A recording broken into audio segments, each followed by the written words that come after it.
jangan yang mellow, ntar tidur orang.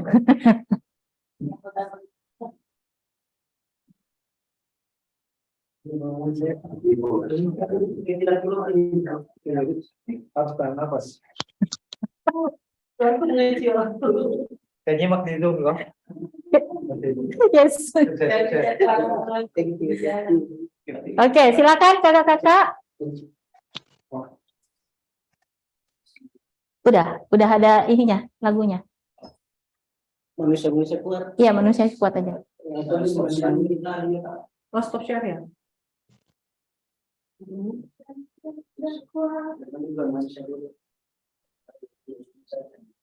Oh, bisa.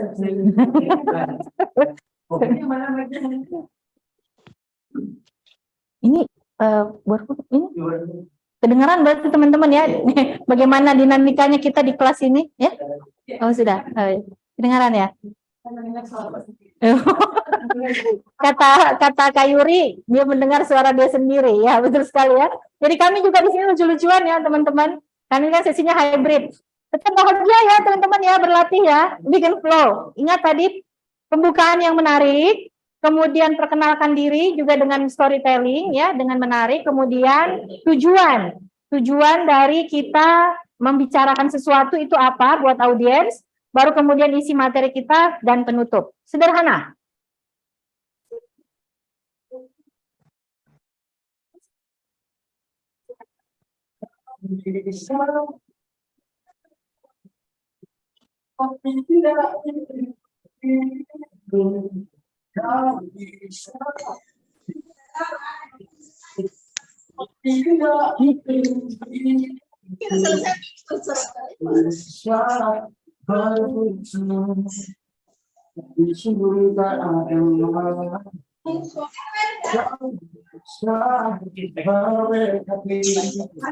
Bukan anunya, yang sayang. Saja.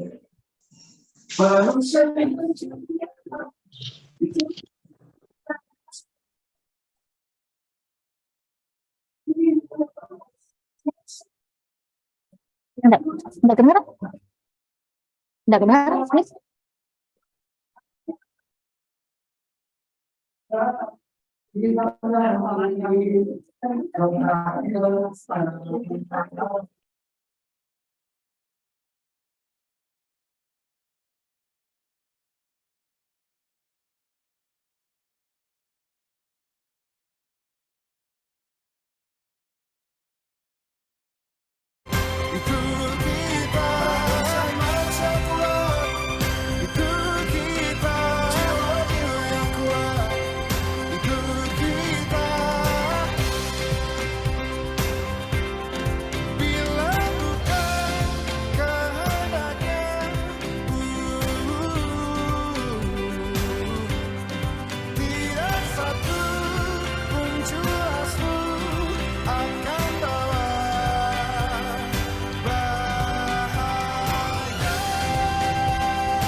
Manusia kuat, itu kita, jiwa-jiwa yang kuat.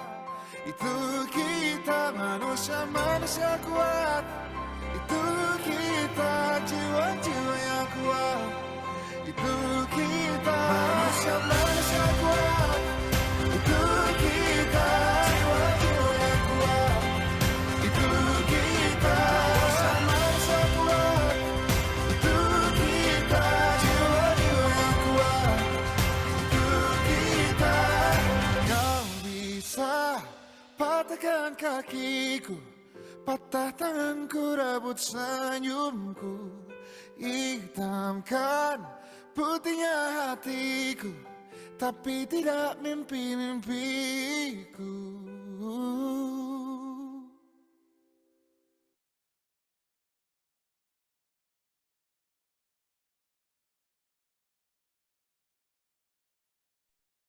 Oke, teman-teman, satu lagu udah selesai, berarti flow materinya juga mudah-mudahan udah kelar ya. Nah, sekarang yuk, mari kita latih baca saja dulu ya, sesuai dengan apa yang teman-teman pahami sekarang, nggak apa-apa, jangan takut salah. Mari kita minta kesediaan dulu yang mau dapat tumbler. Silakan dibaca apa hasil latihannya bikin flow materi yang sederhana tadi, teman-teman. Siapa? Ada yang mau tunjuk tangan dapat tumbler? Nggak apa-apa salah, nggak apa-apa, jangan takut salah. Nggak ada yang salah, tidak ada yang salah ya. Yang ada adalah kita berproses. Boleh? Ada yang mau? Ada yang mau unjuk tangan, teman-teman? Saya itu sampai 5, kalau nggak ada saya tunjuk. Ya. Terus tiba-tiba saya tunjuk. Ah, ada. Kak Sukma silakan Kak Sukma. Iya, silakan. Ya, makasih. Mudah-mudahan ini makasih atas kesempatannya. Jadi Siap, Kak. Ini saya nggak nulis ya dari nggak sempat buat ini. Minta maaf sebelumnya karena nggak bisa buka kamera, mungkin kan jaringannya agak kurang bagus ya. Jadi materi yang saya ini sampaikan itu tentang perencanaan. Bismillah. Assalamualaikum warahmatullahi wabarakatuh. Bagaimana kabar teman-teman semua? Alhamdulillah, semoga pada kesempatan ini kita masih diberikan kesehatan sehingga bisa melaksanakan tugas-tugas kita dengan baik. Perkenalkan, saya Apoteker Sukmawati dari Dinas Kesehatan Kabupaten Baru.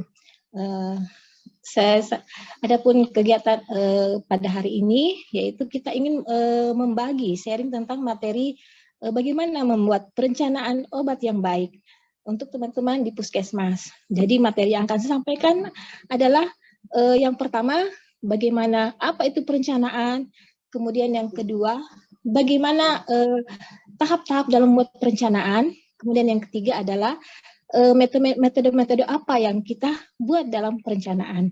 Nah, demikianlah pemaparan materi yang saya sudah sampaikan, dan inti dari perencanaan itu adalah perencanaan itu merupakan arah ya, ibarat tujuan tanpa diimbangi dengan perencanaan, seperti kita menuju suatu perjalanan yang kita tidak tahu arahnya. Jadi tujuan tanpa perencanaan ibarat perjalanan tanpa arah. Demikianlah materi yang bisa saya sharing pada kesempatan ini. Semoga bisa memberikan manfaat yang sebesar-besarnya untuk teman-teman di Puskesmas. Assalamualaikum warahmatullahi wabarakatuh. Waalaikumsalam warahmatullahi wabarakatuh. Kita kasih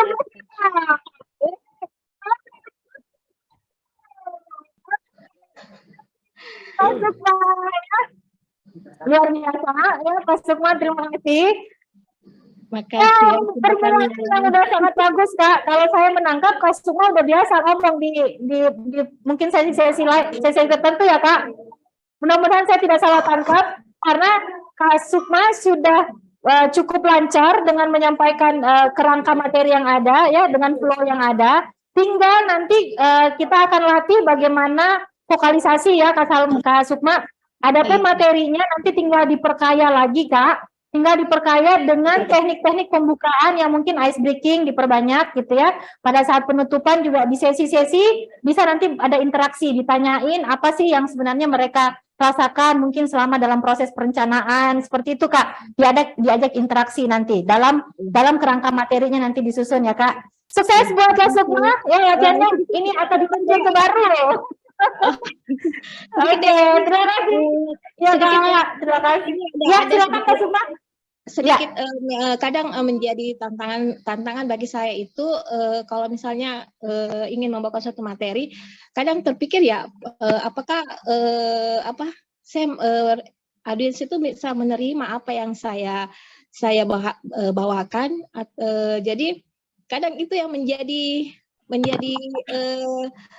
tantangan. Jadi apa metode-metode yang bagaimana ya metode yang saya buat supaya peserta itu bisa menerima maksud yang kita sampaikan. Itu kadang yang menjadi tantangan.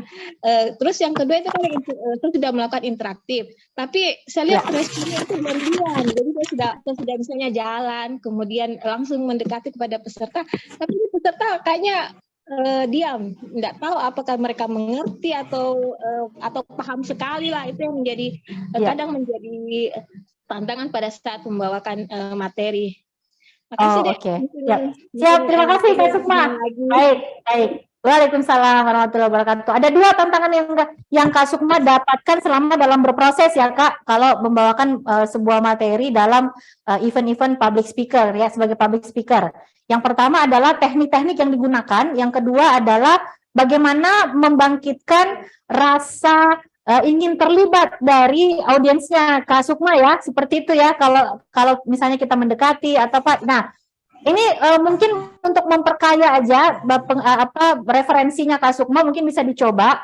Ada banyak sekali Kak buku-buku. Jadi kalau saya tuh punya seriesnya ice breaking yang sesuai dengan temanya kita. Jadi ya.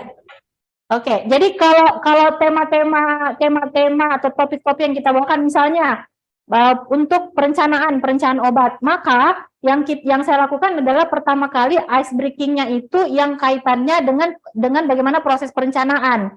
Atau boleh juga Kakak nanti bisa di browsing ya, bagaimana teknik-teknik brainstorming. Jadi bisa pakai SWOT analysis, bisa pakai SOAR, itu macam-macam. Bisa kalau memang dia menganalisis masalah, bisa pakai teknik yang tulang ikan, pestle, atau macam-macam, banyak sekali bisa dipakai toolsnya. Makanya Kak Sukma untuk teknik apa yang akan digunakan itu perlu observe. Jadi kita lihat peserta kita butuh apa kalau dia memang untuk pemecahan masalah. Kalau dia perencanaan, biasanya saya pakai PDCA atau POAC. Nah itu kalau teknik itu biasanya saya pakai di flow materinya saya. Jadi bagaimana identifikasi dulu, baru kemudian masuk ke planning, action plan, kemudian bagaimana monitoringnya, controllingnya bagaimana. Jadi tidak hanya sekedar planning saja, tapi poinnya adalah saya banyak sekali melibatkan peserta brainstorming Kak. Jadi ini saya pakai banget kalau di kelas luring ya Kak.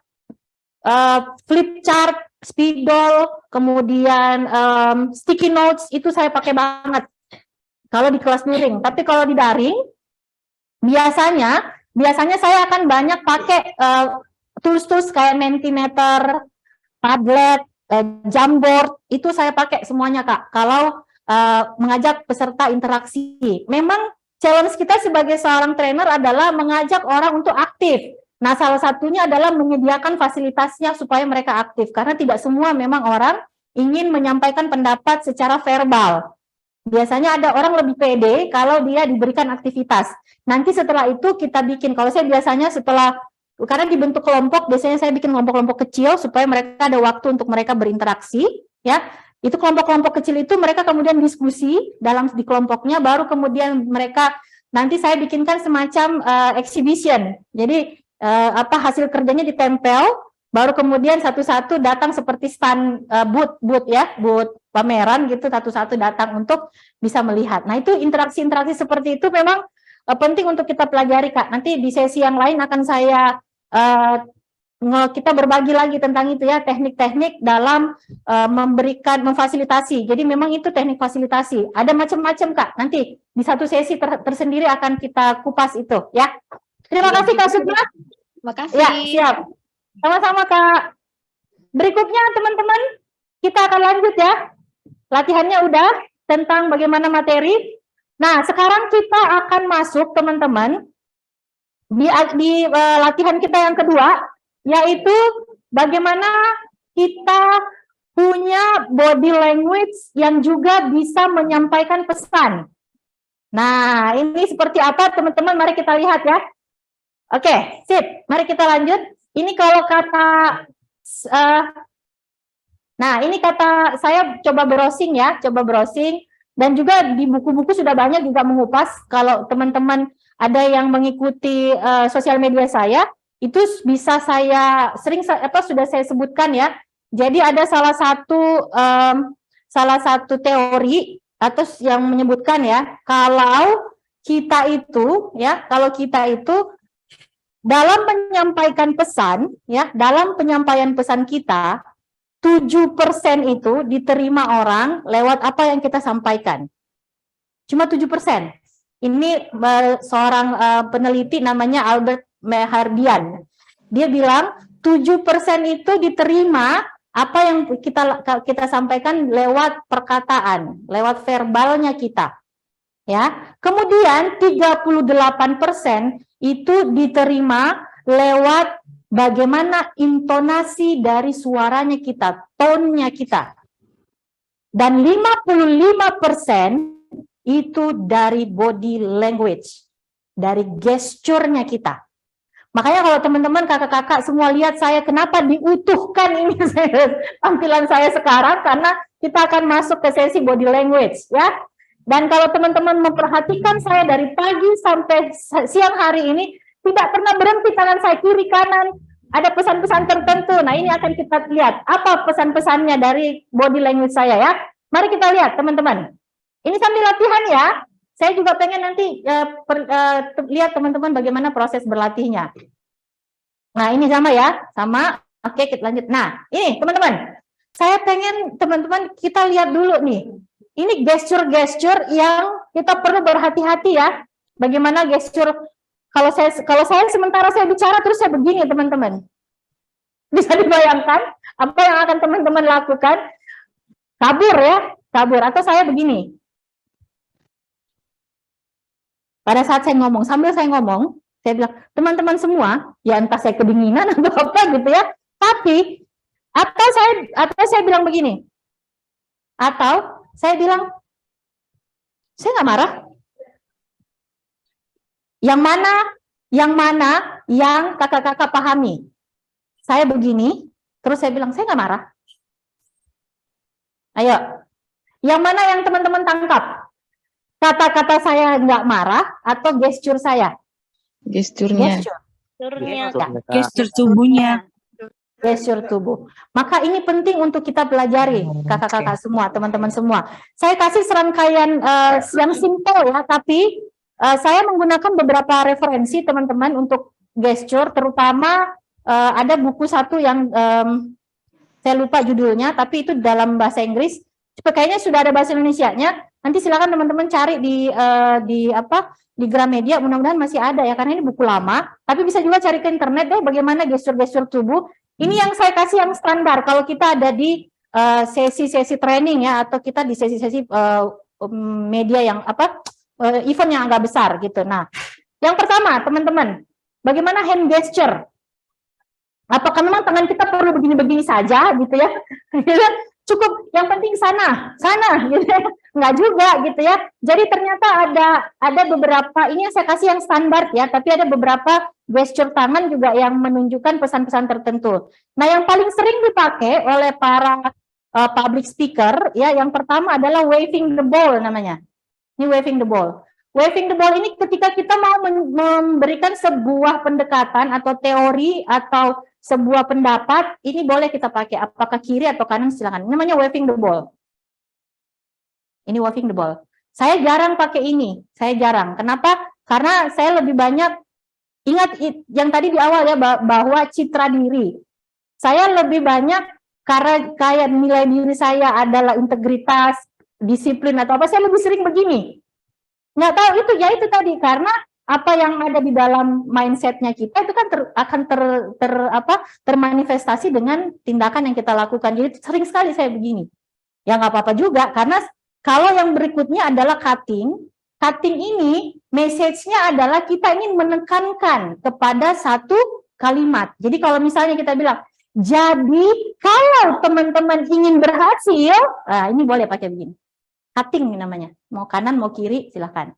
Tapi jangan juga cutting. Oh enggak juga begitu ya, jangan. Biasa aja cutting. Sekali-sekali, tapi jangan juga terlalu berulang-ulang teman-teman ya. Kemudian yang ketiga, gesture tangan yang ketiga adalah pointer. Ini paling sering dipakai, coba perhatikan kalau teman-teman lihat speech-nya Obama. Obama tuh suka pointer-pointer. Kenapa? Ini salah satu message untuk kita menekankan bahwa ada beberapa informasi penting yang kita berikan. Satu, kalau nggak seperti ini, iya kakak, ada yang ditanyakan? Kalau nggak pointer seperti ini, atau kalau memang menekankan satu, maka sebutkan 1, 2, 3, gitu ya, atau pointer. Tuh. kanan atau kiri. Bergantung kalau misalnya kita lagi pegang, saya biasanya gini, saya kasih contoh ya teman-teman. Kalau kita memang harus pegang mic, misalnya kita di audiens besar pegang mic, cara pegang mic itu tengah-tengah, ini 4 jari dari atas, ini yang paling cocok dan utuh dipegang.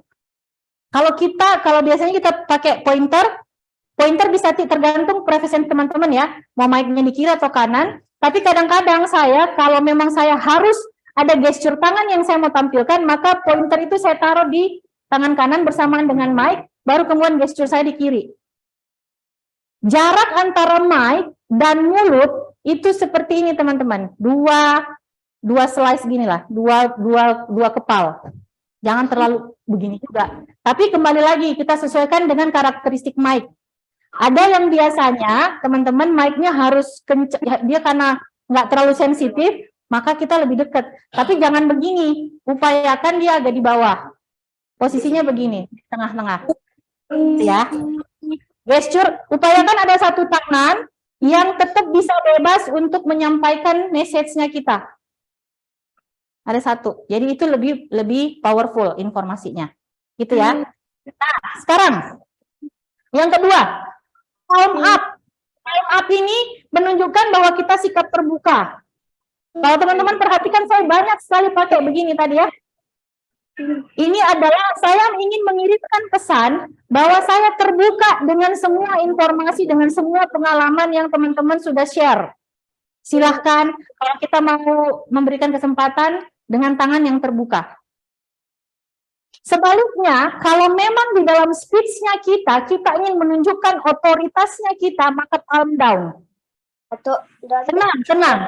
Maka kita biasanya kalau di over the crowded, kalau dia rame riuh nih ruangan, jangan bilang tenang ya teman-teman, pakai gesture juga. Teman-teman, boleh saya mengajak teman-teman untuk kita cooling down dulu dengan 2 tangan, dengan palm down. Ini menunjukkan otoritasnya kita.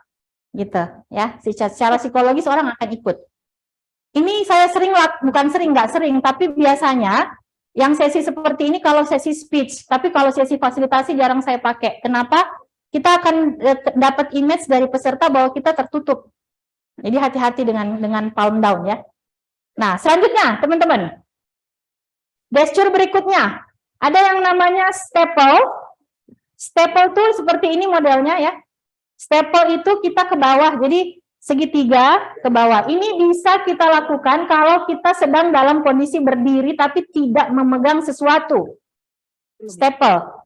Ini, staple ini sebenarnya juga dipakai dalam sesi meditasi biasanya teman-teman untuk bisa lebih tenang. Secara psikologis kita bisa lebih tenang ya. Tapi ini akan menunjukkan bahwa kita lebih bijaksana. Kita lebih bijaksana. Jadi staple atau towering. Towering ke atas. Ini towering hati-hati karena towering ini bisa memberikan pesan kepada orang lain bahwa kita percaya diri. Tapi kadang-kadang kalau terlalu sering kita begini, orang bilang kepedean, overconfidence. Jadi hati-hati. Kalau saya lebih suka menggunakan gesture seperti ini teman-teman. Kalau saya nggak pegang apa-apa, saya lebih baik menyilangkan tangan saya seperti ini. Seperti itu. Ya, jadi salah satu tangan kita gunakan. Tapi dengan posisi gesture yang lebih tegak. Gitu ya. Oke, selanjutnya postur tubuh. Postur teman-teman macam-macam ya. Kita secara natural kan kita suka membungkuk gitu ya. Nah, ini juga menghalangi pernafasannya kita sehingga biasanya ketika kita bicara kita mudah ngap. Jadi kita suka nggak sadar tuh bahunya kita mencondong ke depan. Nah, saya mau ajak teman-teman untuk kita tegak. Enggak juga begini, gitu. Enggak juga ya. Kalau gambarannya, teman-teman saya kasih gambaran. Kalau mau berlatih tegak, maka seluruh tubuh kita mulai dari tumit belakang sampai dengan kepala itu rapat ke dinding. Nah, itu posisi tegak. Seperti ini. Itu gambaran posisi tegak. Nah, itu silahkan dilatih kakak-kakak. Lihat dulu bagaimana posisi tegak. Seperti ini ya misalnya. Nggak kelihatan ya? Oh, nggak kelihatan. Oke. Nah, anggaplah ini dinding gitu ya. Ilmu hilang saya tadi menghilang. Nah, begini ya. Gimana tadi? Posisi saya begini. Nah, oke. Jadi tegak. Bayangkan teman-teman ada di dinding, ya, di dinding, rapatkan tubuh belakang, bagian belakang teman-teman, dan rasakan bahwa itulah posisi tegak. Nah, itu biasa sering saya identifikasi seperti sering setiap pagi saya sering seperti itu. Makanya ini juga membantu kita teman-teman bagaimana pernafasan kita lancar pada saat kita berbicara. Kalau teman-teman bilang kenapa sampai siang hari saya masih on? Ya karena memang itu diupayakan bagaimana pernafasan kita itu jangan sampai terhambat. Karena banyak activity yang akan kita lakukan. Gitu ya. Selanjutnya, teman-teman, eye contact. Eye contact. Coba teman-teman perhatikan di slide yang ada. Di sini saya perlihatkan ada posisi eye contact yang tidak disarankan, yaitu di area yang hijau. Daerah mata ke bawah. Hindari untuk melihat bagian itu sampai dengan bibir. Kenapa? Karena kalau kita ke arah itu teman-teman, konotasi yang atau pesan yang sampai kepada audiensnya kita itu lebih terkesan sensual. Nah, ini hati-hati. Itu. Jadi daerah segitiga bawah ya sampai dengan bibir upayakan untuk kita hindari untuk kita lihat. Paling bagus di mana? Di area segitiga atas. Kalau teman-teman ada yang punya pemahaman tidak mau langsung lihat mata, ini kan yang putih itu adalah area yang mata dengan mata ya. Mata dengan mata. Nah, yang paling aman daerah segitiga atas di tengah-tengah jidat. Kalau kita agak-agak misalnya gini, contoh tadi Kak Akbar, siapa Kak Akbar yang bilang ya, saya ada di tengah-tengah audiens yang saya tahu dia lebih jago dari saya. Nah, pengalaman saya itu yang saya lakukan. Saya tidak tatap matanya, tapi saya tatap jidatnya. Bagaimana, Pak? Gitu ya. Jadi itu di jidat. Jadi saya tidak langsung melihat mata. Karena kecenderungan kalau kita saling menatap mata, ya kalau kita bisa kuat tatap-tatapan gitu ya. Kalau saya cenderung untuk tidak menatap. Kalau sekarang saya punya beberapa pemahaman untuk tidak secara langsung menatap mata orang gitu. Nah ya, jadi lebih aman di segitiga yang merah. Nah, selanjutnya teman-teman, bagaimana postur wajah kita ya, wajah kita teman-teman, kalau kita agak tundukkan sedikit, seperti kalau memang kita mau ada kesan otoritatif atau kita mau mengendalikan sebuah forum, maka kita agak tundukkan sedikit dan senyumnya tidak lebar, senyum tipis. Nah, kalau saya memang karena saya ingin membangun citra diri yang lebih bersahabat, gesture ini tidak saya gunakan, jarang saya gunakan. Kecuali kalau saya dalam negosiasi dan negosiasinya alot. Maka saya pakai teknik ini, saya tundukkan sedikit, bibir saya katup, ditambah saya bersegitiga begini. Biasanya kalau di meja, seperti itu. Saya menunjukkan bahwa saya percaya diri, saya mau mengendalikan dia dengan bahasa itu, kalau dia terintimidasi, ya udah terintimidasi lah dia. Gitu ya. Tapi poinnya begitu, teman-teman bisa dapat informasinya. Atau boleh lebih hangat gitu ya, lebih hangat seperti yang di samping ya, mata Najwa Shihab dengan salah satu presiden Amerika, namanya siapa sih ini? Lupa ya. Bill Clinton ya. Dia meskipun hangat kelihatannya ya, lebih matanya nggak terlalu tajam, beda dengan dua ini kan, dua Pak SBY dengan Pak ini dari mata. Kalau Pak Bill Clinton dengan Mbak Najwa senyumnya masih lebih lebar. Tapi sama posisinya tetap agak ditundukkan sedikit, gitu ya. Jadi kalau kita mau sikap kita lebih terbuka, angkat sedikit, jangan juga begini, ini kan kelihatannya songong ya teman-teman. Tetap dia rata-rata gitu ya. Baru kemudian senyumnya, upayakan sedikit gigi kita kelihatan kalau mau lebih bersahabat. Ini juga kita ingin menyampaikan pesan bahwa kita lebih terbuka, gitu ya.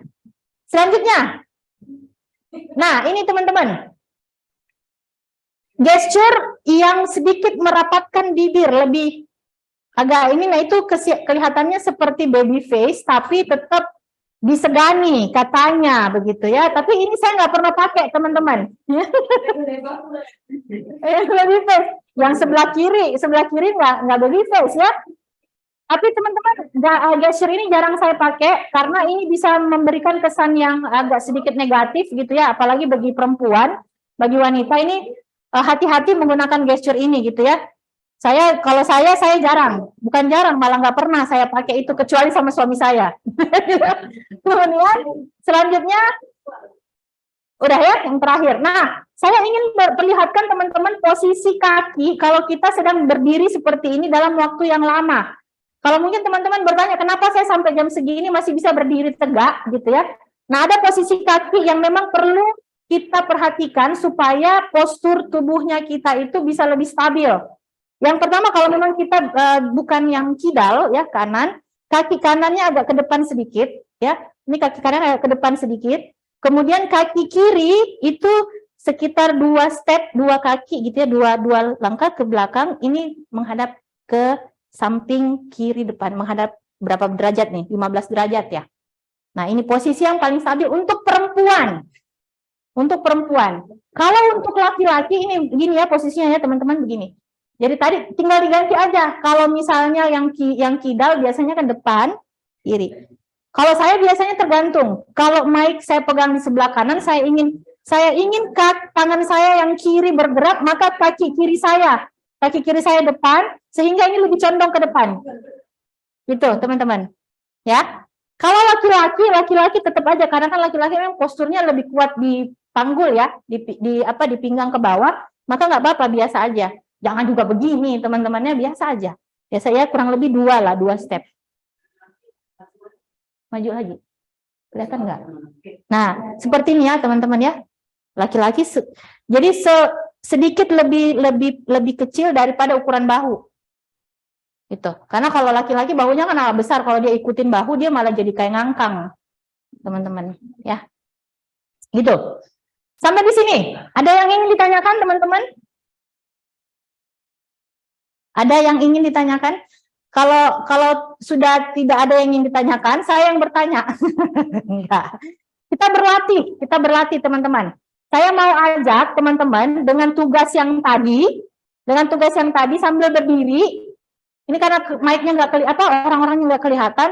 Silakan di tempat masing-masing ya, yang open mic boleh berdiri sambil mencoba. Kita coba teman-teman, bagaimana posisi kalau kita berdiri, posisi berdiri dengan gesture tangan. Nah, satu lagi, kalau kita di sesi daring, nah ini saya posisi duduk ya, posisi daring, nggak apa-apa, posisi daring ketika kita duduk ya, pastikan teman-teman kamera, jadi lensa itu sejajar dengan matanya kita, lensanya ya. Jadi kalau misalnya laptop kita ada notes-nya di atas, itu sejajarkan. Jadi kalau misalnya laptopnya agak kerendahan, pakai tatakan, teman-teman. Biar kameranya itu mata kita sejajar dengan kamera. Ini menciptakan kesan bahwa kita melihat pesertanya kita. Dan teman-teman, posisi kaki supaya kita duduknya bisa lebih enak, posisinya kita tegak, jangan nyender. Kalau saya menghindari nyender. Kenapa? Ini kesan terlalu santai. Jadi kita agak tegak ya. Kalaupun saya biasanya teman-teman saya pakai bantal, kalau sesi online saya pakai bantal supaya saya tegak. Dan kaki saya kalau misalnya kursinya agak tinggi, saya biasanya pakai tatakan kaki. Tambahin 1 tatakan kaki supaya lebih nyaman. Itu kita bisa duduk dalam waktu 2 jam. Setelah itu baru kemudian kita rehat. Dan teman-teman, posisi tangan upayakan screen laptop kita itu, tangan kita jangan bergerak terlalu bebas. Gitu ya, kalau dia upayakan dia sebesar screen-nya kita. Kalaupun ternyata nggak mau bebas, maka ya satu sisi aja yang keluar dari frame. Tapi kalau misalnya dia dalam upayakan dia sampai sebatas bahunya kita, activity tangannya kita. Gitu. Oke? Baik, teman-teman. Sampai di sini, ada yang ingin ditanyakan? Ada yang raise hand? Atau boleh deh saya ajak dulu kita berdiri, karena ini udah 1 jam lebih kita ngobrol. Boleh saya ajak teman-teman untuk berdiri dulu? Yuk, kita berdiri yuk, kita stretching. Kita stretching dulu ya, sambil kita gerak-gerakan kaki. Kemudian kita coba dengan postur yang tadi. Mari, yuk. Kita coba postur, coba kalau bapak-bapak, kakak-kakak cowok, Boleh dengan postur tadi, coba bagaimana nyamannya, gitu ya. Sambil coba-coba misalnya pura-puranya udah pegang mic, posisi mic-nya tadi ya. Posisi mic tuh seperti ini ya teman-teman. Jadi empat jari, tangan kita full pegang. Ini 2 kepal, kalau dia sensitif 2 kepal. 2 kepal. Kalau dia agak, tapi jangan gini ya teman-teman ya. Saya menyarankan untuk tidak menutupi bagian muka. Ya. Jangan. Kalaupun memang harus rapat, paling enggak menghadap simetris ke dari bawah. Gitu ya. Oke? Nah, benar Kak Arina. Betul. Cocok. Posisi berdirinya kalau Kak Arina dan teman-teman yang perempuan, Kak Asrina ya. Kaki kanan atau kaki kiri satunya agak ke depan. Itu. Ya. Oke. Nah, gimana? Ini terkesan kita lebih mudah bergerak daripada, karena perempuan itu posturnya agak berbeda dengan cowok ya. Kita kan panggul kita yang agak besar daripada pinggang. Jadi ini yang harus banyak kita seimbangkan teman-teman. Apalagi bagi teman-teman yang sudah pernah melahirkan, biasanya ada postur-postur yang kemudian agak naik dikit. Kalau saya setelah melahirkan, panggul kanan saya agak naik dikit. Nah, ini yang saya sesuaikan. Kalau misalnya karena ini lebih mudah pegel, kaki kiri saya pakai di depan, di belakang udah nggak terlalu nopang. Itu. Perlu. Kalau jalan harus. Kalau saya menyarankan teman-teman, jalannya itu sesuai dengan bagaimana kondisi ruangan. Biasanya saya kalau audiensnya, misalnya contoh, audiensnya sudah mulai agak, ini karena memang mau nggak mau misalnya lecture ya, saya jalan mendekati audiensnya saya. Biasanya dia nggak jadi ngantuk. Gitu. Tapi kalau live harus koordinasi dengan ada wilayah space. Iya, ada wilayah amannya juga, orang jangan terlalu dekat. Iya, sama dengan kamera. Kenapa tadi kalau teman-teman perhatikan kan kita banyak ini ya, ke depan, ke belakang, karena kita nyari posisi yang mana yang cocok. Itu teman-teman. Itu ya. Kemudian satu lagi, saya ada kasih satu tips lagi. Pada saat kita ada yang bocor? Oke. Pada saat sesi luring ya, sesi luring, karena audiens kita ini adalah orang customer kita. Kalau misalnya kita ada di depan dan kita mau jalan menuju audiens, begitu kita kembali, jangan belakangi audiensnya kita. Jadi jalannya agak mundur pelan-pelan. Ya, mundur pelan-pelan. Ini menunjukkan penghargaan kita kepada audiens. Bagaimana kalau jauh, Kak? Ya udah, jauh ya pelan-pelan aja sambil ngomong. Makanya kenapa kakinya kita tuh harus ada yang di depan. Gitu. Itu ya, teman-teman. Oke, itu dia tips-tips sederhana kalau kaitannya dengan body language. Ada yang ingin ditanyakan, teman-teman? Boleh silakan, yang tadi berdiri, boleh silakan duduk lagi. Saya masih menantikan kalau ada yang bertanya. Kita masih ada waktu sekitar 15 menit sebelum kita rehat ya, menuju break sore dan istirahat. Ada yang ingin ditanyakan atau ada yang ingin berbagi pengalaman kaitannya dengan bagaimana body language, bagaimana bahasa tubuh? Ada? Ada yang bertanya? Silakan Kakak. Ya, silakan. Ketika kita menghadapi audiens yang kayak ketawa-ketawa dengan temannya begitu, bagaimana mensiasati supaya peserta menjadi tidak kayak patwa-twai begitu? Oke. Ya kayak Oke, baik. Jadi ketawa-tawa menjatuhkan seorang MC. Oke. Kak Asrina ya, bagaimana mengatasi audiens yang kelihatannya patotwai, gitu ya, kelihatannya patotwai, ketawa-ketawa. Satu prinsip dasar teman-teman yang saya ingin ajak teman-teman, mindsetnya dulu dibangun ya. Pertama, kembali lagi ke awal, saya punya pengharapan positif. Satu dulu, ketika sebelum saya membawakan sebuah acara atau saya jadi MC atau apa, saya memastikan niatnya saya adalah saya memberikan yang terbaik. Itu dulu ya teman-teman. Kemudian yang kedua, saya pasang mindset saya bahwa saya tidak bisa mengendalikan respon dari audiens. Yang bisa saya kendalikan adalah cara saya membawakan. Kalau misalnya terkesan bahwa ada audiens yang ngenyek atau patotoai, maka saya ajak dia untuk berinteraksi. Kalau misalnya dia ketawa, oke, Kak, jadi saya sebut namanya, misalnya contoh ya, Kak Yuri, ada yang ingin disampaikan, Kak? Nah, itu. Ya, nah biasanya orang begitu langsung tensin. Tapi jangan dipermalukan kakak-kakak, gitu. Jangan dipermalukan, dicolek aja. Gimana Kak? Ada yang ingin disampaikan? Gitu. Kalau dia bilang, oh enggak ada Jika. Oh ya oke, saya izin lanjut ya. Nah, gitu. Jangan bilang, Anda kalau enggak siap di ruangan ini silahkan tinggalkan tempat. Wah, gitu. Atau mungkin kadang-kadang saya pernah ada di satu forum, ya di satu forum, yang speakernya bilang begini. Saya menghargai teman-teman yang ingin mendengarkan secara penuh apa yang saya sampaikan. Kalau teman-teman tidak siap hadir di ruangan ini, maka mungkin tempat lain lebih berharga daripada di sini. Dia bilang begitu. Tapi itu akhirnya menyinggung audiensnya. Akhirnya dia keluar, beneran dia keluar. Nah ini hati-hati teman-teman. Kalau saya lebih memilih, saya colek, ya Kak, saya sebut namanya Kak siapa, kemudian ada yang ingin disampaikan, udah. Dan saya atur sedemikian rupa ekspektasi saya, Kak. Saya tidak punya ekspektasi apapun kepada peserta. Saya tidak berpikir negatif, saya trust dengan peserta bahwa semuanya hadir dengan maksud yang baik. Jadi meskipun ada ngenyek, di pikiran saya tuh hilang, Kak. Jadi saya ngeblur tuh yang ngenyek. Jadi saya tetap bisa performanya tetap lebih bagus. Ini pengalaman dari saya ya. Jadi orang yang ngenyek biasanya akan berhenti kalau saya, yang kedua saya udah dekati, sambil saya ngomong saya dekati. Kalau dia udah berhenti saya mundur lagi, gitu ya, saya mundur lagi. Atau yang tadi saya colek, gitu. Gitu. Bagaimana Kak Asrina? Boleh dicoba ya nanti ya. Kalau nggak mempan juga ya udah.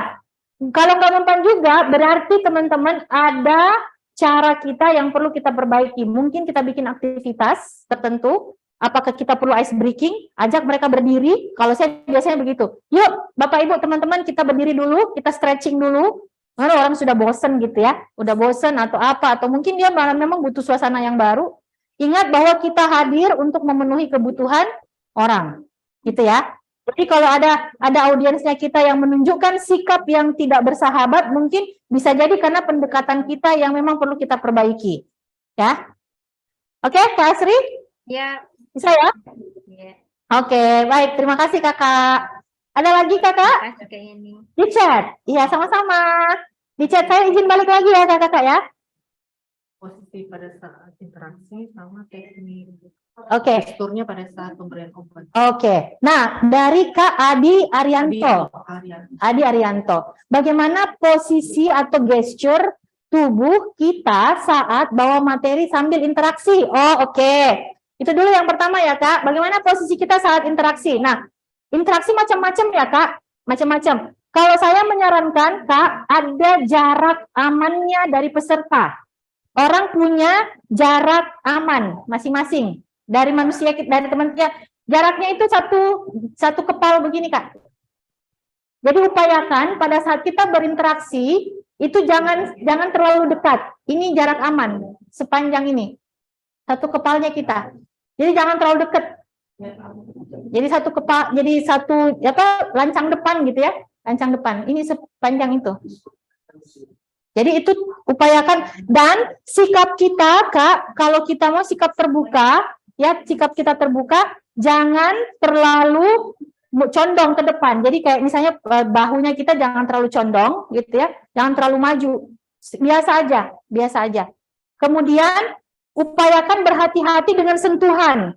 Karena ada beberapa audiens itu yang sensitif kalau ada sentuhan. Jadi upayakan untuk menghindari kontak fisik. Gitu ya, kalau sedang berinteraksi. Itu gesture tubuh yang paling normal, paling aman. Ya, jarak satu kepal, ya satu lancang depan, sampai samping, kiri kanan, itu jarak aman. Ya, kemudian gesture kita gesture tetap terbuka, tangan pada saat kita mempersilahkan orang lain dengan tangan yang terbuka dari dalam keluar, ya, dari dalam keluar, atau menyampaikan sesuatu dengan tangan yang terbuka. Kalaupun kita mau tangan tertutup, hati-hati apa pesan yang ingin kita sampaikan, ya. Oke, sekarang pertanyaan kedua. Teknik gesture kita ke pasien saat pemberian informasi atau penyerahan obat. Oke. Nah, ini ada dua teknik. Ada dua. Kalau kita duduk, karena kalau dulu saya ada dua. Kalau di pelayanan informasi obat tuh biasanya kan obat-obat tertentu ya, yang obatnya multi, jadi ada lebih dari 5 jenis obat gitu ya, multi prescription, atau yang posisi kita berdiri. Nah, posisi berdiri itu hati-hati karena kan biasanya kita dibatasi ya Kak, dibatasi oleh meja apa sih namanya, biasanya tempat ini ya, tempat penyerahan obat biasanya gitu ya, ada meja atau bukan meja, siapa sih namanya yang counter itu ya, biasanya kita kan dibatasi itu, atau memang ada, kalau saya dulu di rumah sakit kita memang ada loket ya, ada loket itu yang memang disiapkan jenisnya kayak kita di penjara gitu ya. Nah, caranya agak condongkan sedikit ke depan, tapi jangan terlalu dekat. Kalau saya biasanya dulu begini Kak, saya condongkan sedikit ke depan, baru kemudian tangan saya yang kiri, saya upayakan itu selalu terbuka. Saya upayakan selalu terbuka. Kenapa? Ini saya ingin menyampaikan pesan bahwa saya menerima, menghargai, itu pasti ada salah satu tangan saya yang terbuka. Yang satunya baru kemudian, kalau memang saya memegang tangan kiri obat, saya jelaskan dengan tangan yang satunya terbuka, menjelaskan. Setiap satu kali penjelasan, saya tanya, saya konfirmasi. Bagaimana Pak? Boleh diulangi? Boleh diulangi? Kalau itu selalu saya lakukan. Nah, bagaimana kalau kita dalam posisi pio? Pio itu kan kita punya meja sendiri ya. Saya dulu kalau pio, saya punya meja sendiri, saya tidak duduk berhadapan dengan pasien. Jadi cara duduk saya, pasien, ini contoh ya dengan Kakak Mega boleh? Kakak Mega boleh. Saya posisi duduk seperti ini Kak. Meja samping-sampingnya ini. Kalau ada meja. Udah kelihatan ya? Sejajar. Ya, kita buat sejajar ya, dengan sedikit lengkungan kalau misalnya ada meja, dengan jarak seperti ini Kak. Ayo silakan Kak Mega. Nah, ini. Saya tidak pernah berhadap-hadapan langsung. Kenapa? Pesan yang ingin kita sampaikan ketika kita berhadap-hadapan itu seperti kita sedang bernegosiasi. Nggak kelihatan? Hilang ya? Oke. Nah, ya. Jadi, jauh lagi nih, ya, deket. Sebenarnya teman-teman ini karena kamera aja yang enggak ini ya, tidak bisa support. Oh, Kak Mega maju dikit Kak. Nah, ini satu ini ya, tetap satu kepala ya Kakak, tetap jaraknya jangan terlalu dekat juga gitu. Nah, kalau ada meja berarti di sudut-sudut meja, satu kursi di sini, satu kursi di bagian sisi yang lain, tapi tidak berhadapan. Nah, itu lebih menunjukkan sikap kita bersahabat. Nah, message-nya tuh lebih enak. Kenapa? Karena ingat, posisi telinga itu kan kita nyamping ya. Nyamping. Jadi kita lebih persuasif kalau kita nyala ya. Nah, ini seperti ini teman-teman. Bisa ketangkep nggak teman-teman? Bisa. Nggak ya? Bisa ya? Oke, seperti itu. Jadi meja itu teman-teman. Oke, terima kasih Kak Mega. Terima kasih Kak Mega ya. Nah, teman-teman, poinnya adalah buat sedemikian rupa pada saat kita ingin memberikan informasi tentang apapun. Ya, kalau kebetulan karena kita informasi obat gitu ya, maka upayakan ada kesetaraan teman-teman. Bukan kita yang lebih tahu, tapi kita mengajak diskusi. Gitu ya. Kita ngajak diskusi. Oke? Mudah-mudahan terjawab ya, Kak siapa? Kak siapa tadi yang bertanya? Siap Kak, siap. Iya. Boleh dicoba ya Kak? Oke, selanjutnya.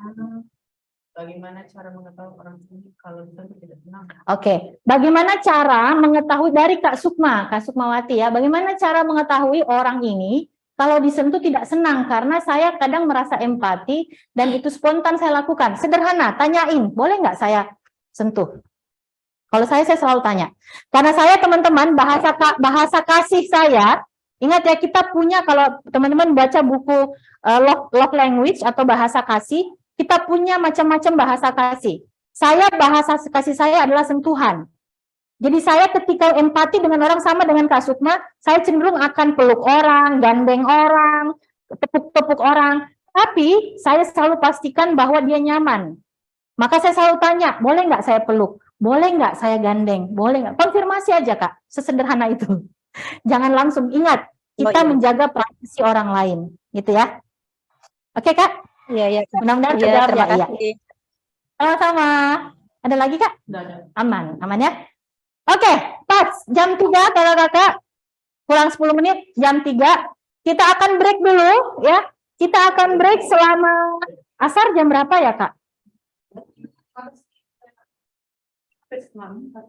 Hampir setengah 4. Oke, kalau begitu, karena katanya asar nanti hampir setengah 4, saya izin lanjut dulu ya. Saya izin lanjut dulu sedikit tentang pengantar vokalisasi. Nanti setelah itu kita potong untuk sholat asar, dan kemudian jam 4 kita balik lagi untuk kita ngobrolin tentang bagaimana teknik vokalisasi ya.